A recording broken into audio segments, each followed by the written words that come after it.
Swayam Prabha. Digital India. Educated India.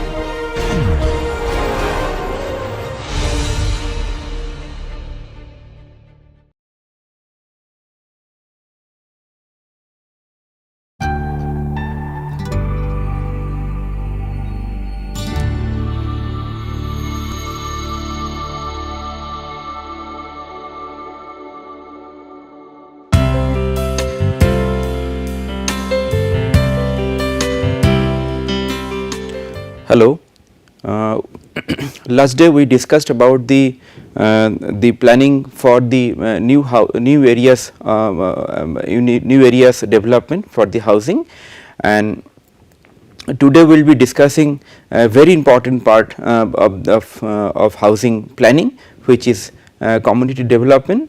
We are basically covering the planning of the housing in an approach from whole to the part. We started with the city planning, then housing strategy at the city, then we are dealing with one by one all the planning aspects. We dealt the housing strategy at the core city, then we dealt the housing strategy at the for the new housing areas, and then we discussed plotted housing and cooperative housing separately, plotted housing and group housing separately, and today we will discuss the community development in a housing, why it is important. So, last day we discussed the planning for the group housing. In group housing and plotted housing, we take broadly two approach. One is the hierarchical approach, which is basically nothing but planning the or provisioning the housing in a clusters, population cluster based on the economic group, and one may be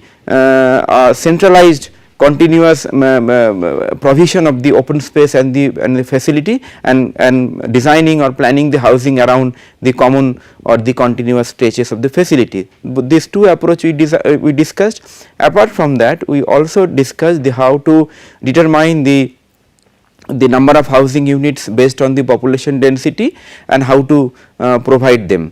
We also mentioned few principles of providing the road network and the facilities and open space. We divided all the elements into broad two categories. One is the built element, one is non-built element. So, we also discussed the relation between the built element and non-built element.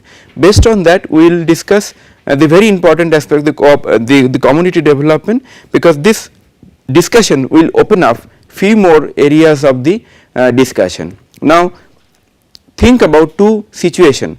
When we discuss the housing strategy for the core city or the existing city and the new housing areas, the basic difference was that why we divided the housing strategy for core city or the existing city and the new housing areas. The difference is, for the core city, we know that there are already people living in the houses, right, in the core city.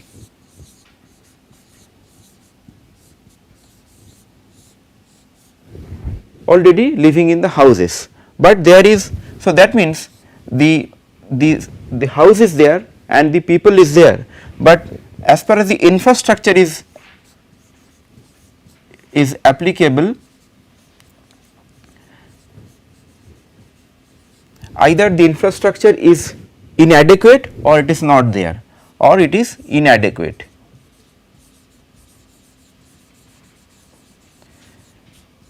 So, basically in core city housing we discussed about improving the infrastructure from the present to the future, and we talked about the discussion on renewal or regeneration,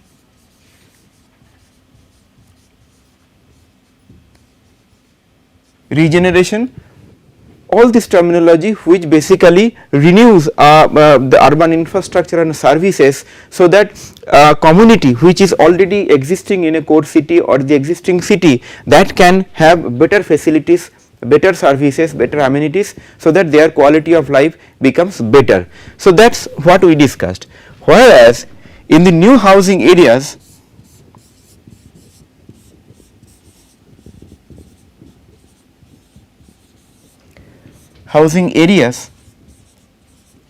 we discussed that on contrary to the approach to the core city, we discussed that if this is the core city housing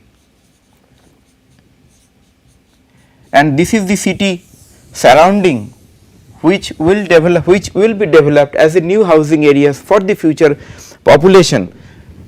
This is the new housing areas. We discussed that we can make several zones as per our requirement, which is determined by the analysis of the housing strategy, and based on the zone we can allocate the housing for the new or the future population. Now, here in this approach, which is opposite to the core city housing, here we provide the infrastructure, and before infrastructure we ensure that land is available, or we can mobilize the land from the various sources. So, land come first, we assemble the land, then we provide infrastructure, okay. And we also discussed the land subdivision,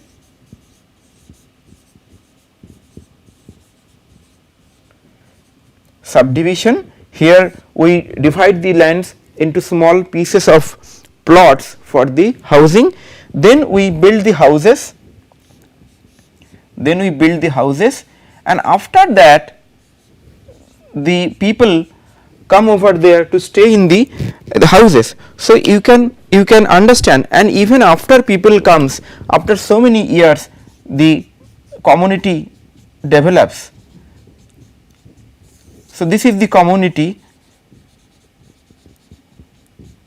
which develops at the last stage of the development of the new housing areas, because new housing areas starts with the land development, infrastructure development and land subdivision together, then development of the buildings, then the end users or the occupants, then the community. So, here the community development is a long term process, and sometimes it can take about 40 years maximum. So, 20 to 40 years horizon it takes time to develop the community. Maybe you get the houses after 4 or 5 years after the land development, infrastructure development, land subdivision. Maybe after 4 or 5 years you may get lots of building, but the people and the community development take a lot of time. So, these two approach are completely different. Now, the real problem of this new housing areas is that without the community housing cannot be fulfilled. Please recall our discussion in the beginning when we showed the different dimensions of the housing, showing the Maslow's hierarchy of need diagram, where we showed you that housing is not only a house or not only a physical form, it also has the people, society, security, health, every aspect. So, community is important. So, now let us see that why the community is important.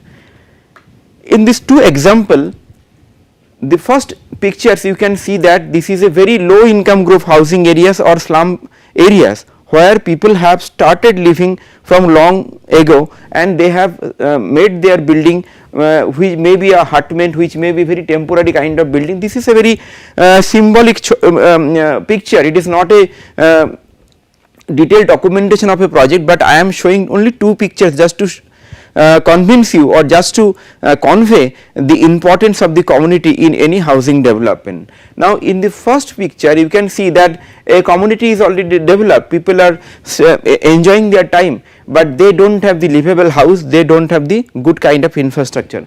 For those kind of areas we need the approach one, which is nothing but the urban renewal. But see this picture, this is very interesting picture.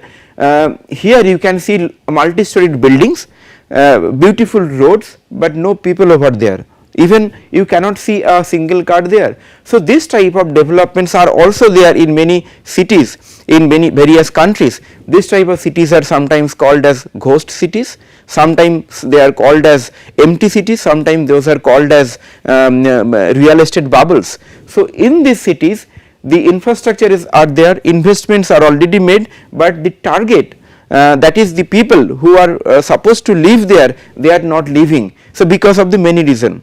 One reason may be that people have invested money for their second house, Second reason could be that that people are not coming because of the security problem, because they find it a place which is a isolated place. It is very difficult to stay there, very difficult to stay socially. So you can understand the sheer contrast between the two picture. In the first picture the community is there, but the infrastructure and the building is not there.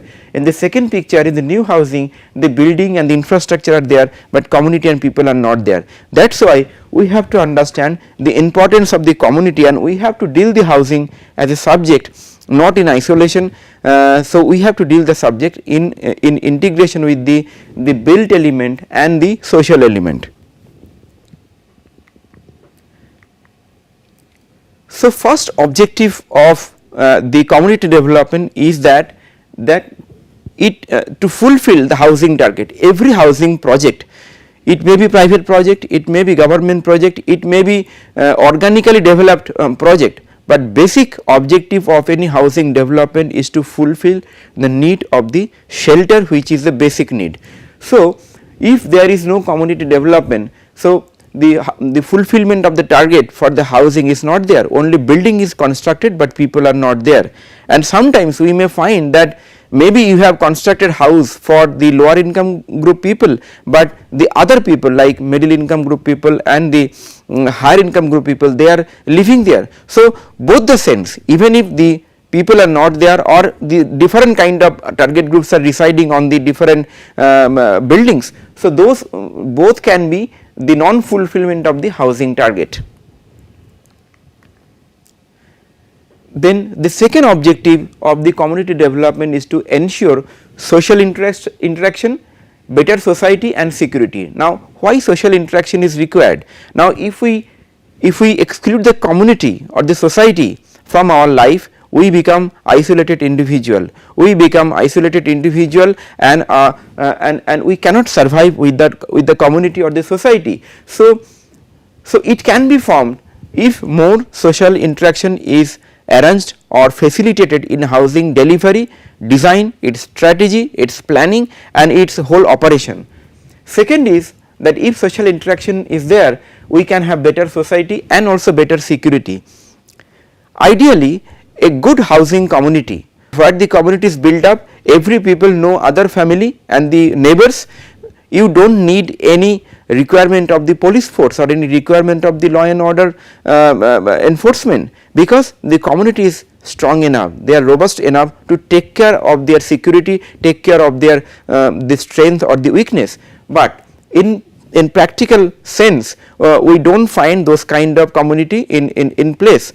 So therefore, if we at least enhance the social interaction, we can achieve the better interaction and better society and security for all kind of housing, irrespective of their development. Like it can be there in the slum area or the organic development, it can be there in the core city development, it can be there in the new housing areas, including the group housing and plotted housing both.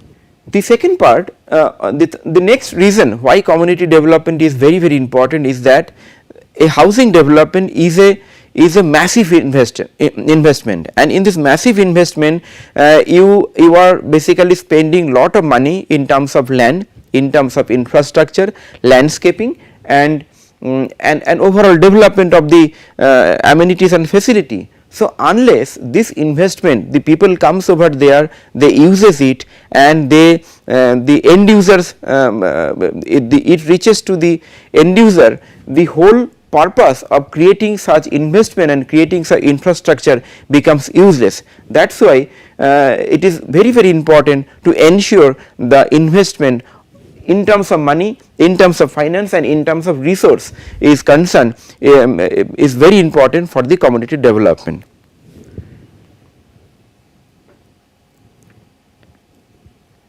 You know that we discussed that we have 3 tiers of governance mechanism at the central level, state level and the local level. Now local level governance mechanism depends on the prevailing municipal act or the prevailing panchayat act or nagar panchayat act. Under every act it may be a municipal act or Nagar Panchayat act or Panchayat act, it depends on the population of that particular area. So, if any designed housing or planned housing project does not have the population or people, it cannot create, it cannot justify, it cannot be substantiated to frame a urban governance at the local level. So, people is the bottom line, people is the last word in creating the housing community or housing development. So, to maintain a governance mechanism at the local level, the people is required, the housing society is very important.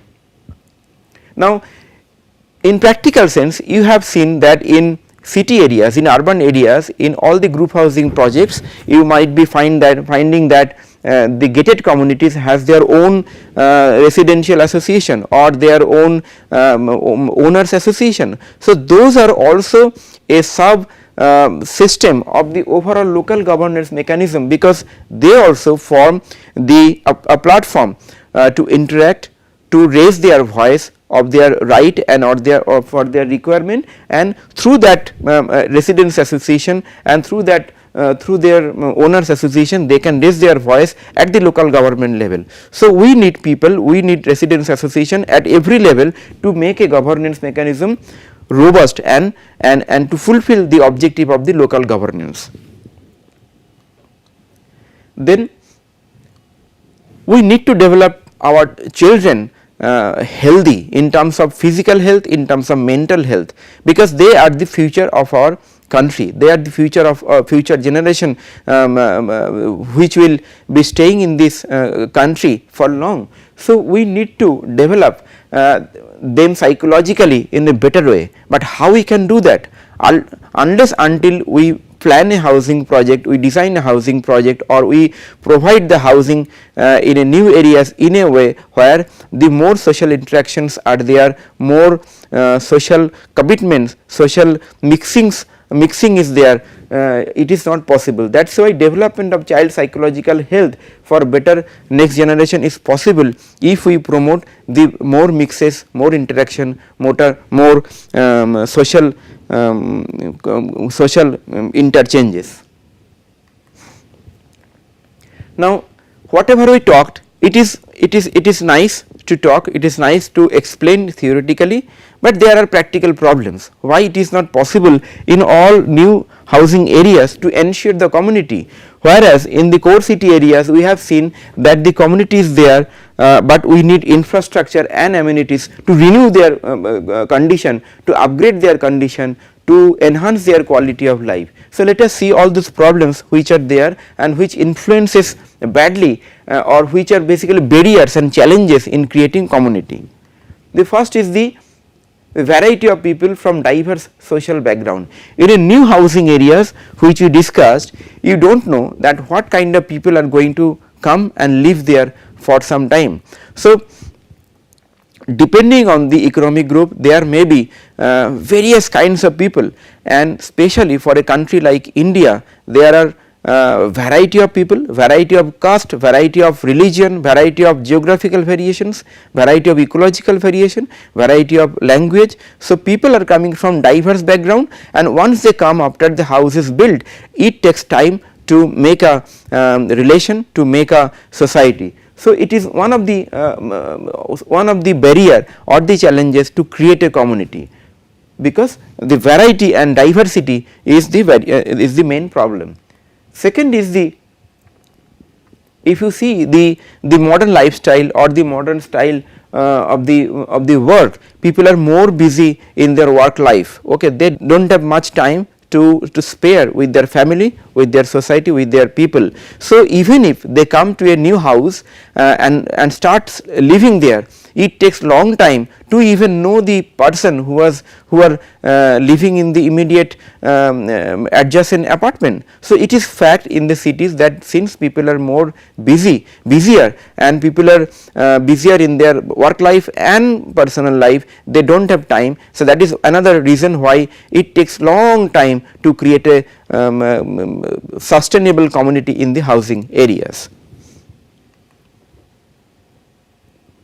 The third reason why it is much more challenging is that the because of the growth of the technology, the right now there is a exploitation and exposure due to the electronic and social media, especially the children's and the children's of younger age, children's at the older age, they are busy in their home with their all social media including the electronic gadgets. So, they seldom come out to play, they seldom come out with their guardians to play, and that is one reason. Another reason that there are practical reasons that in some of the areas, especially in the core city areas, you do not have the open space to play, to have, so that the people can, the children can play. So, in one hand, in the core city areas, which is a very basically congested area, the people do not have the open space to use or to play, but in the new housing areas, they are,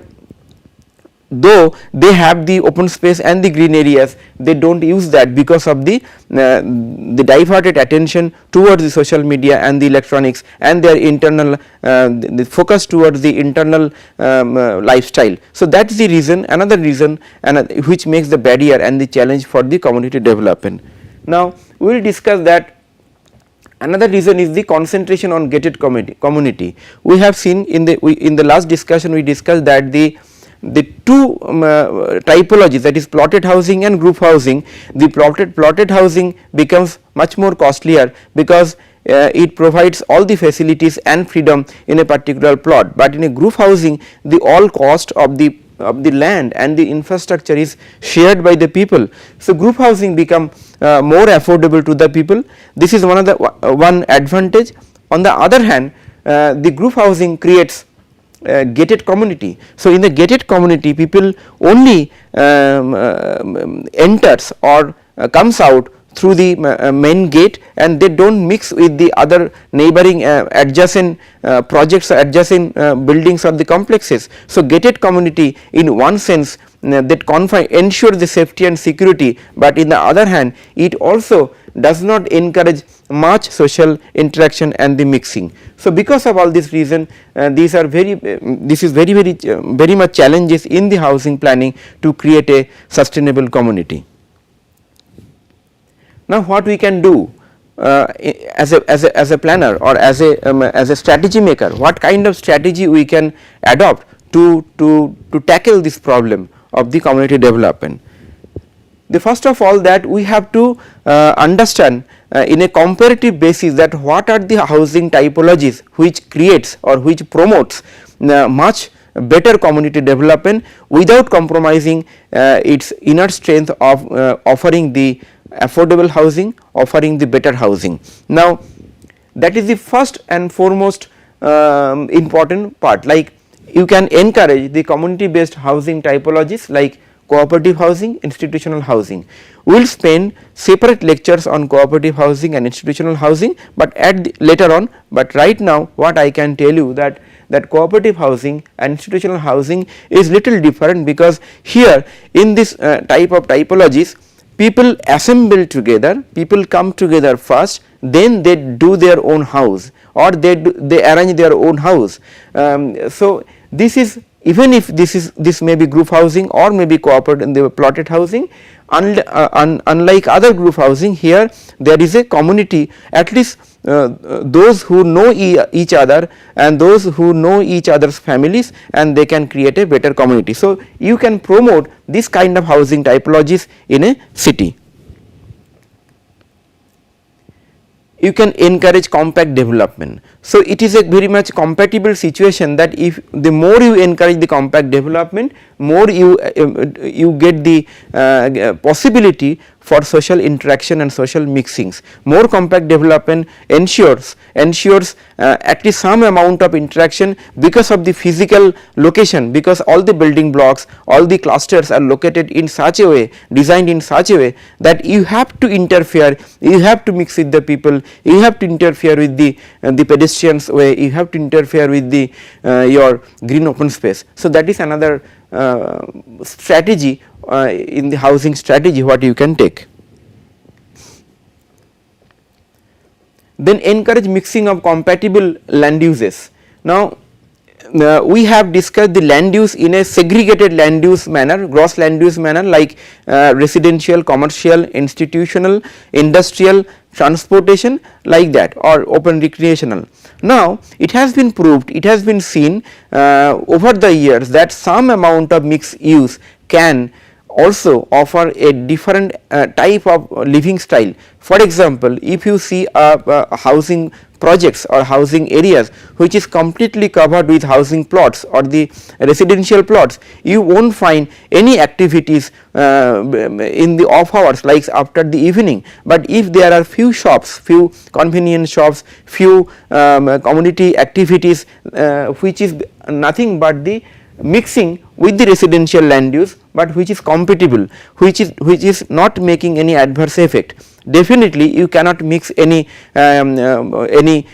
industrial use in the residential area, but definitely you can mix some amount like say 10% or 20% or 15% commercial use even in the residential area. So, that will enhance its activity. More people will come out in the evening, more people will be available little beyond the evening, they will be shopping, they will be spending their life, and you can add the community facilities, community activities, community halls, community centers with that. So, that will create some amount of additional vibrance in the residential area. But please take a note that beyond some limit the mixed use can also create noise and disturbance in the residential area. So, there is a extent limit which can be acceptable, but it depends on the place to place and context to context.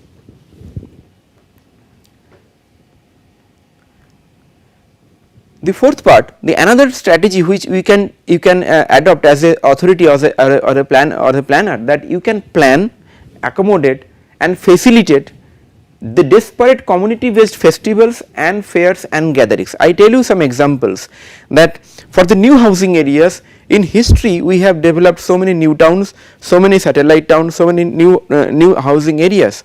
Now, since the community is the very important part and it takes long time, 30 to 40 years, the authorities, they desperately try to develop community through sponsoring the festivals, sponsoring the fairs, sponsoring the gatherings, and not only that, they organize some kinds of fairs. For example, they can organize the film fairs, they can organize the book fairs or flower show. So, various kinds of activities are organized to create the community, so that community they get interested to come over, to come out from their room, interact with the people, see what is happening outside. That is done desperately by the authority. So, whereas the number 1, 2 and 3, these 3 strategies are done at the planning level, the fourth strategy which is done at the operational level. So, after the development is done, you can strategize and you can do this kind of activities after the development is over.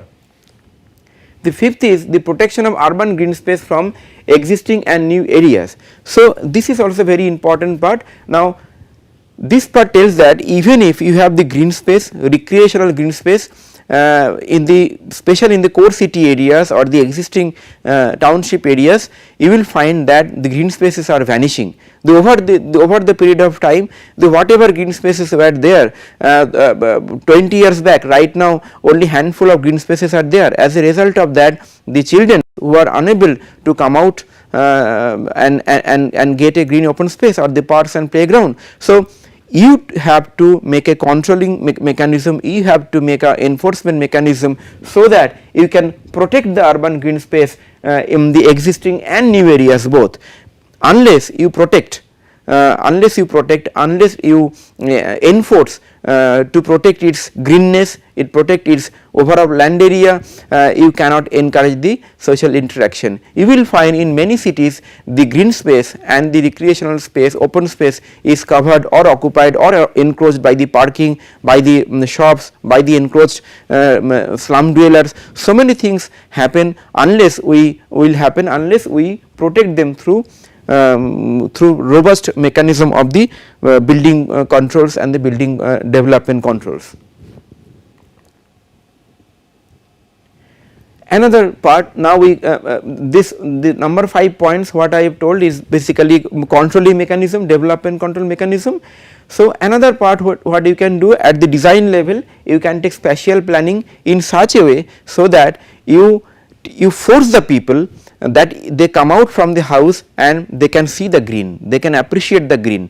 You make a network in such a way, so that while driving somebody is driving, they can in other side, one side they can see the buildings, another side they can see the parks or the green area, so that they can see, appreciate, and that can be tempting, that can be kind of a interesting, so that sometime they can come over there. So, green areas, open recreational areas, community centers should be placed in such a way, it can be done as a hierarchical approach or a continuous open space approach, but it should be visible from from the accessible point, so that people can come over there and they can participate and they can enjoy the green open space. So, this is the strategies at the planning level, at the operational level, at the control level, and also at the design level, what you can adopt at every city irrespective of their size. You can take, it is not necessary that you have to take all the strategies, but yes, you can take 1 or 2 or 3 or all strategies based on the city size or its context. So, next day we will discuss the essence of cooperative housing as a very important housing typology, which offers a fantastic community development and affordable housing. So, today we discussed the elements of the community development. We told that community development is very important, because it ensures that the target of the housing is fulfilled, it ensures that the investment made is purposeful, it ensures that the social security is maintained, it ensures that the future generation or the child they get the better future. And there are few barriers. One of the barriers, few of the barriers are the diversity and the varied groups, people group. The another barrier is the changing lifestyle of the people, changing working style, and then the exposure to the electronic gadgets and electronic media and social media sometimes hampers the activity or the participation in the social interaction. And then also we discuss some strategies at the planning level, at the design level, at the operation and the operation level. So, one of the major strategy what we can do at the planning level is to promote or to encourage the cooperative housing, which ensures the affordability and community with very quick time. It does not take much time like 30-40 years to make a community, whereas at the same time it offers the affordable housing option. So, next lecture we will discuss the cooperative housing, its nature, its process, its formation, and what is its purpose. Thank you for today.